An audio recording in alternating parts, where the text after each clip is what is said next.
All right, so thank you everyone for joining today's webinar. We'll be discussing regional and state championships for interscholastic unified bocce.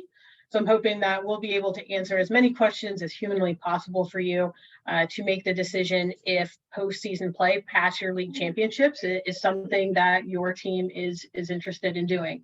If you're a school that has two teams, if it's one going and one not, just want to be able to provide you with all the information to make the decision, whatever fits best for your school and your teams, right? So let me share my screen and we'll share the same slide deck that I'm presenting now. Will come up in a follow-up email with some additional information that we're covering. So don't think that you have to feverishly write a ton of notes by any stretch of the imagination.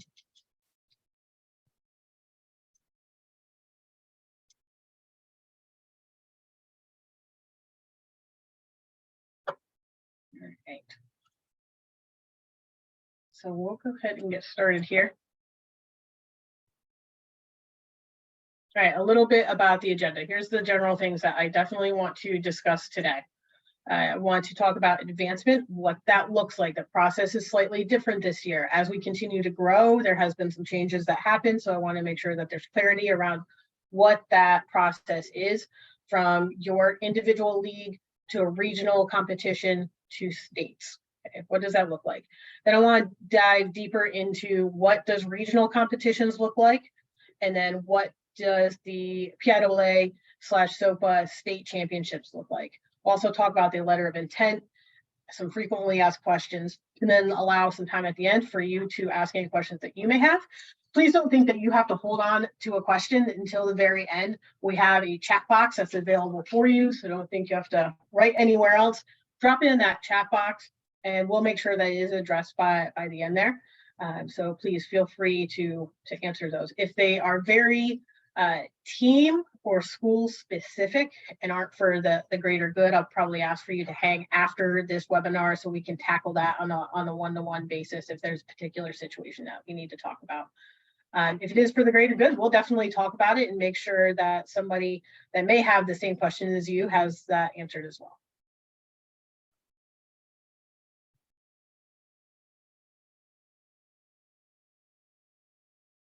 Right, a little bit about advancement. So as many of you know, that we have had a significant amount of growth this year. So in this year alone, we are growing 106 schools. What that means for unified bocce is that we have over an additional 75 teams that are joining us. We have over 205 schools. Yeah, we have over 200 schools competing in competitive unified bocce, which is awesome across the state. Among those, more than a third have two teams.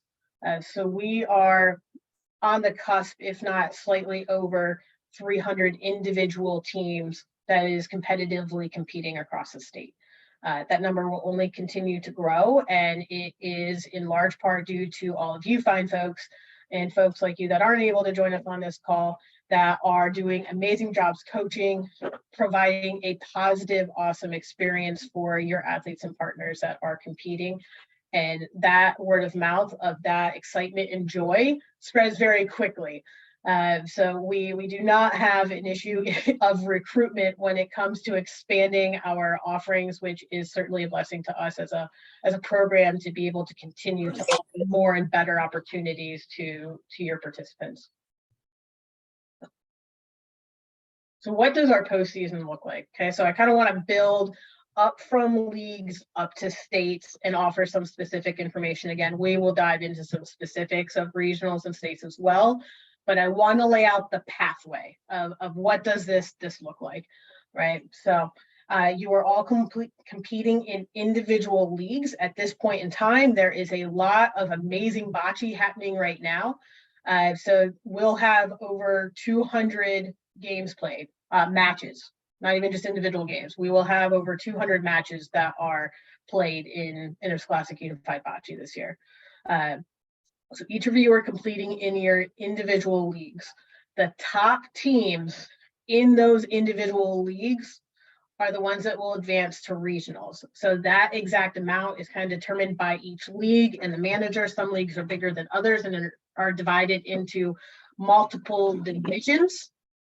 Excuse me, I have a new cat and he's getting frisky in the background there, so I apologize for any background noise. But the exact amount is determined by that league and the UCS manager that I work closely with. So across all the league playoffs, it's very proportionate from league to league of how many people are competing in that league playoff. So your direct SOPA liaison should be and will be communicating with you the exact number of teams that will go to your league championship, and then how many are moving on to regionals. I have that secret number later in the presentation of how many from each league gets to qualify for regionals. Okay, so we will definitely touch on that, so everybody's in the know how many slots those are. Okay, so in that league playoff happens anywhere between February 20th and March 3rd.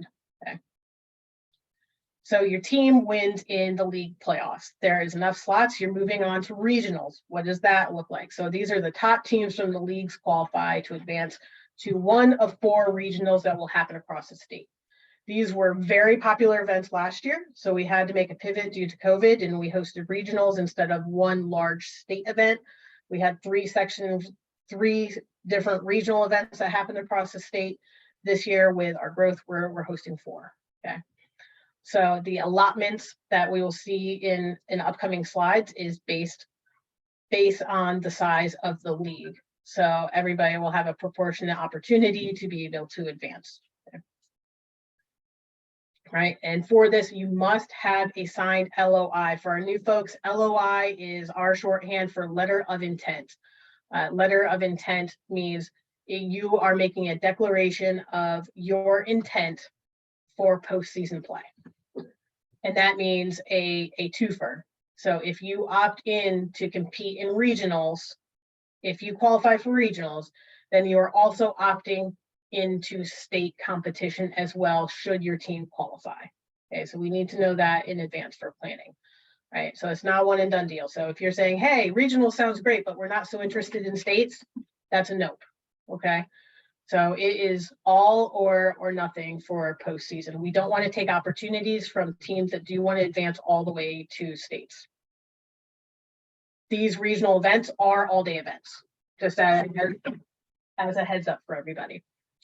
So this is coming in early after you guys get to school, and then departure from these events will not make dismissal times, as a heads up. Okay. From each of these 4 regional events, the top 2 teams at each regional will advance to states. So at the end of this, at the very top of our pyramid here at state competition in Hershey, will be 8 teams competing. Okay, that's what we're getting down to. 2 from each region. Again, they must have turned in a letter of intent to advance. If they were at regionals, they turned in that letter of intent to advance, which made them able to advance into states. Okay.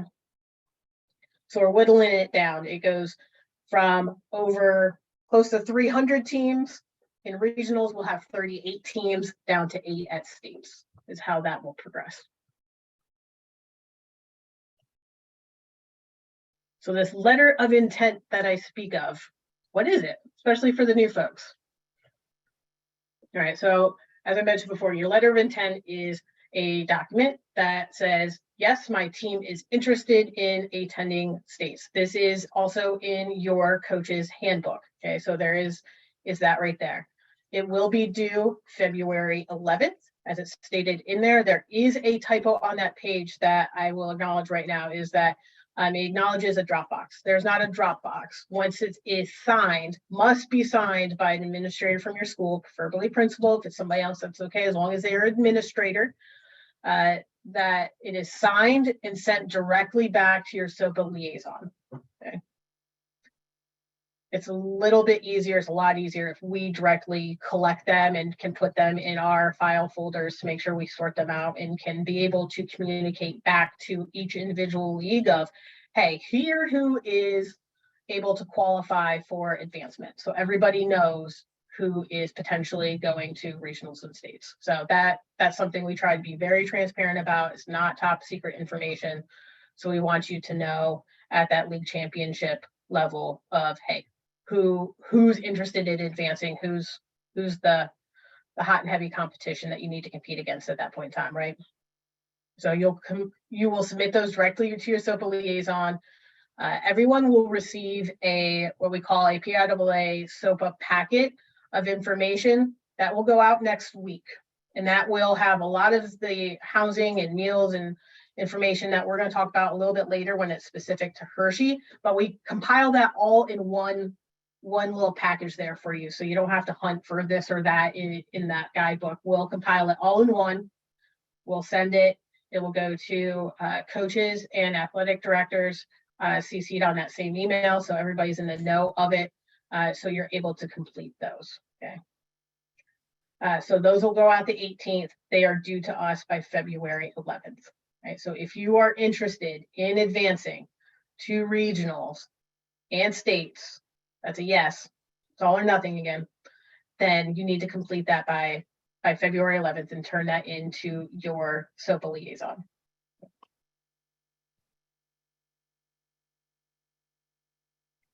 All right, regionals. So your team has qualified for regionals. What's the expectation there? Regionals will be hosted March 6th through the 10th. Right, there are 4 separate ones that will be hosted across the state. It will be composed a total of 36 teams will be competing across all 4 of these. Each league is assigned to a specific regional playoff site.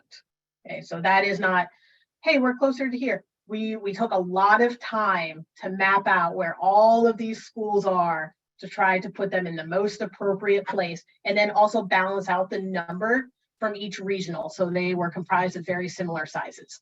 So we took a lot of time to do that. These are all-day events. Buses will not be back for dismissal, so you would have to plan for transportation after school. Okay. As tentative schedule here, so this is in line with what we had done last year as well, of having a tentative arrival somewhere between 10 and 10:30. We do have 2 regionals that have 10 teams as opposed to 8 teams, so that time might fluctuate a tiny bit, but that's the ballpark that we're looking at there. The tentative departure is 2 o'clock, and we did our darndest to make sure that we Google mapped it, but that the furthest potential team that would have to travel to a specific location was never going over 2.5 hours. Okay, because we know that can be a very long day for folks. We did our very best to put those together. Pennsylvania just happens to be a very wide and rural state with not always a direct route to every place. So that's partially why we put the locations where we did, that it was the best fit for those groupings of folks there. Okay. We will provide lunch. We will provide some snacks. I would advise anybody that's interested in these, if your team qualifies, bring some stuff along. That road trip can be a long road trip. We don't need anybody getting hangry. I mean, myself, our staff doesn't have to be in those buses with folks that are hangry. You guys would be transporting with them, and that is not the most fun you have ever had, to have some hangry folks. You don't want to be hangry either. Please make sure you bring some snacks, some water, those things for that day. So I know you're all biting at the bit here of where is your leagues and where are they assigned to? Okay, so again, 4 regionals. We've broken these out here. This one slide is the first half, right? So we have locations for the Schuylkill area, which we are working on finalizing right now. So that will be communicated to all the leagues that would fall in that area as soon as it's available. So I am really hoping, I think it's going to be possible that we can lock that in. So as that packet of information goes out, that location and date will also be able to be available as well. Okay. So in this Schuylkill area, we're looking at having 10 teams that will attend here. In the Du Bois area, we are going to be hosted at Penn State Du Bois. The date for that is TBD at this moment, as we're working on finalizing that. Yeah, 6th through the 10th is where we're targeting to get that ballpark. the second half here. So we're really talking Southwest and Southeast Pennsylvania for those. So the Southeast has a total of 8 teams that will be competing in that one. That location and date are very close to being finalized. Again, we'll be able to come out with that packet information that we're going to send out early next week, excuse me. And then Southwest Pennsylvania will be competing at Geneva College. So that one is locked in for March 9th. That one I can say is totally locked in at this point in time. Okay. Again, you'll see that there is a column with slots in it that is proportionate to every other league across that whole, all of the leagues there, proportionate to each other for those allotments to be put in there. So much larger leagues will have more slots than smaller leagues. And so that's why those numbers are placed the way that they are.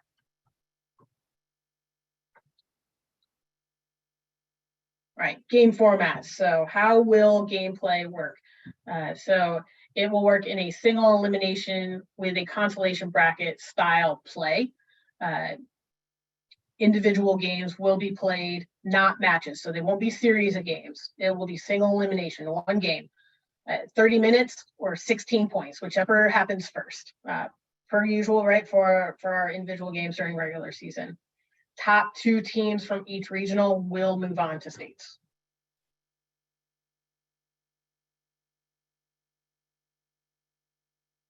All right, so let's talk about the state championship. We are very, very, very, I cannot say it enough, very excited to be back at Hershey to have a full-on state championship event to crown one state champion. We haven't been here for a couple of years because COVID decided to throw a wrench in it, literally weeks before our event in Hershey 2 years ago. So we are certainly excited that we are able to come back to Hershey for a full-on state level event. Okay, so this will fall March 22nd to the 23rd, with all competition happening on March 23rd. Some things that we will need for that. Again, these are the items that are going to come within that packet that I'm talking about here. So I have some samples that'll kind of show you what is here. So the first one here is the housing form. March 10th is when this one will have to be in. I suggest if you are interested in it that you're already looking at filling this out. This will have to be to the liaison and to us at SOPA by March 10th, 100% complete. So I would take this and get it situated. Athletes should be housed with athletes and partners should be housed with partners. That's kind of our rule of thumb. Males and females are housed separately. With the exception of some one-on-ones. And if it is not a legal guardian, we do need written consent from the legal guardian that housing occurs. Again, we're always trying to keep everyone safe, right? Participants 18 years of age and under may stay 4 to a room, excuse me. And all rooms do have double beds. Participants 19 years of age and over may stay 2 to a room. Coaches and nurses may be housed 1 per room. So you can give your first go at this. Sometimes housing is a bit of a jigsaw puzzle. So to have a couple sets of eyes on it is always a good thing. The other thing that we'll take a look at on here and will be part of that packet is the housing, or not the housing, excuse me, the meals form. So we do have meals, box lunches that are provided right through the Giant Center, and we will have to collect those for them to be able to prep all of those. So we will provide lunch on Thursday. That will all be set there. And then please remember, count everybody in your grouping. So if coaches, one-on-ones, bus drivers, we want to make sure that all those folks are appropriately fed. Okay.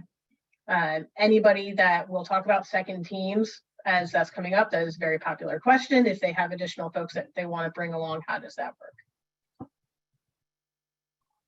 So the important dates that you need to have in there, March 22nd, March 23rd. We will have folks come in on the evening of March 22nd, have them arrive at the hotels, hopefully no later than 5:30. We'll have all the teams housing in one of 2 locations, either the Days Inn in Hershey or at the Super 8. Days in, we have completely booked. We have the entire hotel for that evening. So majority, if not nearly everybody, will be at the Days in. Okay. Thursday morning at the 23rd is when we will all go over to the Giant Center, and that's where everybody will play. We will play center court for the duration. So all 8 teams are playing center court that morning. Sneak peek at our wonderful hotels. Again, we have every room booked in this Days in. So it will just be us, which is pretty awesome. So we'll have that. The other location is that Super 8. So you can get your little sneak peek there at those 2 sites. There are a number of different hotels in the area. So if family and friends, we prefer that they don't try to house in the same exact spot that we are. So we're able to know exactly who's in the housing areas as our athletes and partners, right, of our participants. Folks that are bringing additional teams that want to bring their second team along with them will be responsible for covering the cost of that second team. Okay. We are able to house them, but we will have to charge you for those particular rooms. Giant Center, which is always super awesome to play at. If you haven't been at the Giant Center, there is a massive screen in the center on the Jumbotron in the center of the arena there, and we blast all the school's logos up on there, all of our unified banners, and it's really cool to see that competition happening center court there. So parking and admission is free to spectators at the Giant Center. So typically parking at the Giant Center is $20 a car. It is free to our spectators. All the family and friends would need to do is let them know that they are there for the unified bocce competition. They won't be charged admission or parking. Here's a little bit of the schedule. Again, tentative, but this is going to be ballpark here. So we're looking at arrival on Wednesday between 4:30 and 5:30. We will have dinner that will happen, cafeteria, scratch that. We will have a dinner provided. We're working to see exactly what that will be and where that will be located. But we will do that evening. We'll have a coaches meeting that night at 8 o'clock, go over the logistics for the next morning. What does transportation look like? What does the format of play look like? What is the bracket? So we will go over all that detailed information in advance, because there's going to be a lot happening the next morning. So we want you to have all this the night before. Lights out by 10 p.m.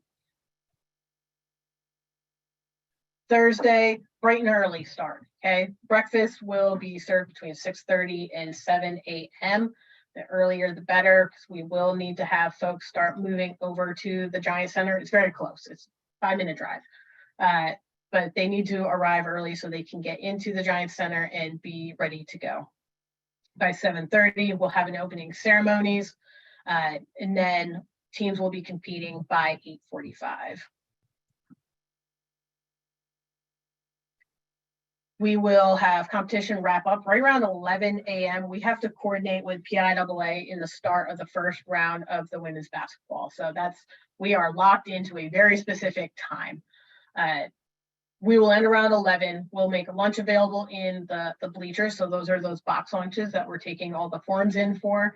We will be able to accommodate any type of specialty, like food needs that we need to allot for. That's not an issue. 12:30 is the tentative time. It's halftime. It's halftime of that first girls basketball game in which we do the awards presentation. So we will have every team that's competing, regardless of placement, 1st through 8th place will come on to center court and will be awarded their medals and ribbons, and the top 2 performing teams will each receive a trophy. So state champion and state runner-up will both receive a co-branded PIAA state championship trophy. Looks a little like, it's going to be blurry for you, but I've always got one in the back here. State championship trophy that will go to those winning teams there. Teams may stay and watch the basketball game. or they're able to depart after that. So if you want to head over to Chocolate World, take the team over there, you can definitely do that. You can do that on the way in. That's what a lot of folks like to do. Or you can hang out and watch the game. That at that point, it is up to you. Right, so what will we provide? And then we'll go over what we're asking of the schools to provide as well. So Special Olympics Pennsylvania will provide the following. We will manage all competition. We will coordinate all event logistics, right? So we'll manage the food. We will manage the competition. We'll make sure that everything is working well. So we'll be working on the staging for awards. All those pieces will be managed by us. Again, we'll manage dinner, housing, we'll take care of breakfast, lunch, competition, opening, ceremonies, all of that good stuff. What we will ask of you is, the big ask is transportation, right? So your school will have to supply transportation as at y'all's cost.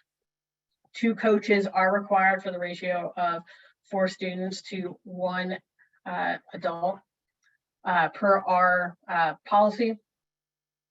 Teams must have the minimum. You have to have the minimum of 6 and the maximum of 8 members for your seasonal roster. There are absolutely no exceptions to the roster that should be made. I know that our staff has been very tight on folks and working with you to make sure everybody's staying within those parameters. So everybody is on the same exact level and it's fair across the state of roster expectation. All your athletes absolutely must be dressed in proper uniforms. That includes sneakers, the proper pants, and the polos. Also, everyone on your roster, and this should be a no-brainer, but we're making sure that it's on here, must have a completed medical form, okay? So your PIAA and also the waiver that was provided, that Google sheet. So this is for all athletes and partners that are on your roster. Couple quick frequently asked questions that we get quite a few of every year. Game format.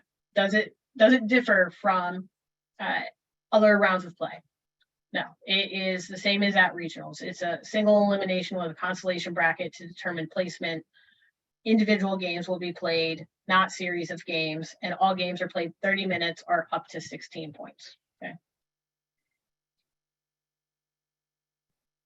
Big question we get a lot is, can our second team attend? Absolutely. Yes. More the merrier. Bring them along. Want to make sure that it is, however, very clear that your school is responsible for the cost of meals, travel, and housing for those individuals. We will cover the qualifying team that is attending. We'll cover those costs. You must acquire the cost of the extra folks that you wish to bring along. If you decide to bring with them, you can do the following. You can reimburse us, we'll upfront it, and then we will invoice you after the fact. So once everything is shaken out, so if somebody was coming but didn't come and we have to balance that all out, we'll make sure that we have an accurate invoice for you to cover the cost of anything anybody does extra. But we will also provide an extra housing and meals form, so you can have the folks that are competing on one form, and then the folks that are not, and they're part of your second team, on an additional form. Support staff. We absolutely allow support staff to come, but here's some parameters just to make sure everybody's very clear. If the student has a one-on-one or paraprofessional during the school day, then yes, they can absolutely come to the championships.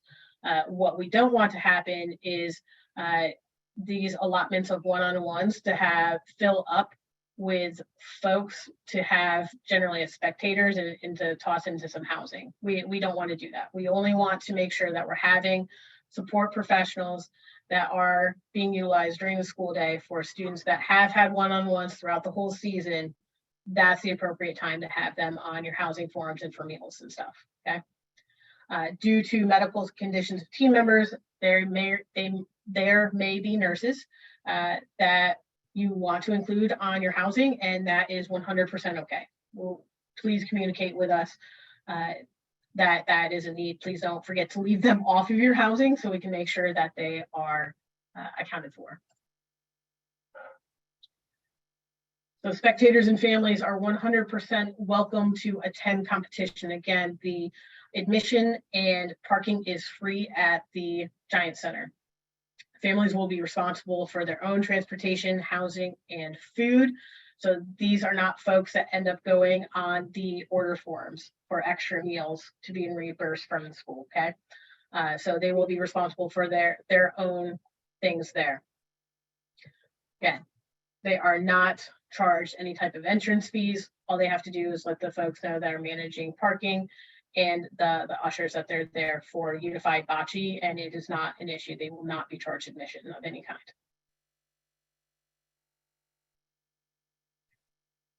All right, so I have done a lot of talking, and I'm sure that some of you may have some questions, and I want to make sure that those things are addressed. Again, if there's some very specific instances to a particular situation that you may have as a coach or an administrator, I may ask you to hang on to the end so we can address it on a one-to-one basis here. But let me go ahead and open up our chat here.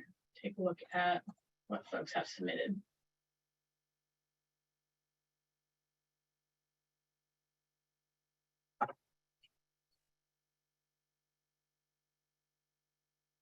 All right, so just as a review of the dates for calendar-wise. So league championships, and this is also in your coach's guidebook, your league championships will fall between February 20th and March 3rd. Your liaison will communicate that with you. Regional championships are March 6th through the 10th. Okay. Yes, the times on my schedule here for arrival at regionals is between 10 and 10:30 a.m. It is a one-day event. Come in the morning and leave in the afternoon.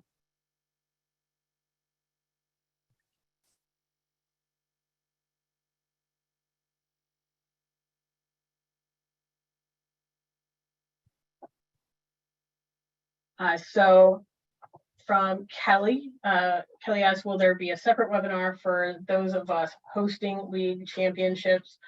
We won't have a separate webinar, but your liaison will be working with you on a one-to-one basis on all the planning pieces of it.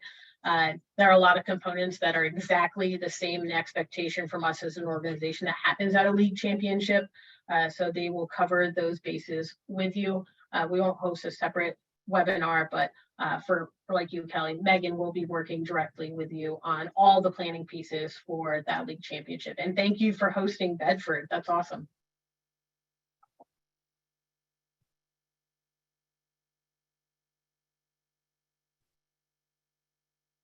All right, so another question I have in here is in regards, can parents stay with their athletes?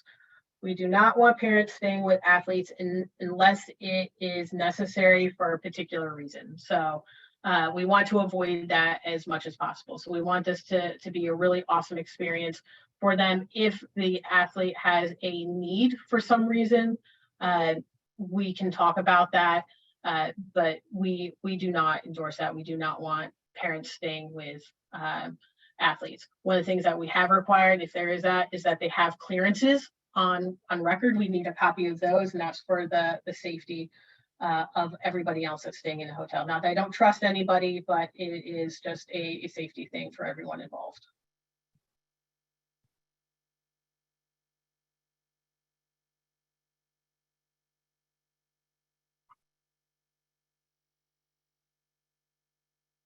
Okay, so Kristen, hey, I see your question there. If we can chat afterwards, that would be fantastic. I'd just like to dive a little bit deeper. Yeah, and those are the instances generally where athletes would stay with somebody is if they have a particular health concern of which that parent serves as that one-on-one per se for a health concern. Yeah. No problem. Any other questions that anybody may have at this particular time? If anything does pop up, if you're like 5 minutes after this, Lauren, I meant to ask this. The first thing you should do is reach out to your liaison, right? So they have this information as well.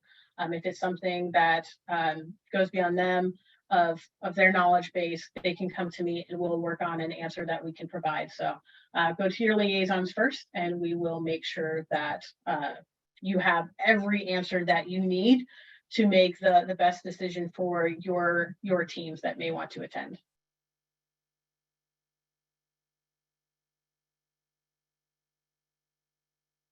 Perfect. That would be great, Shelley, if you don't mind. All right, everyone. So I'm not seeing last call for questions. If I don't see any more pop up, we'll go ahead and wrap this up.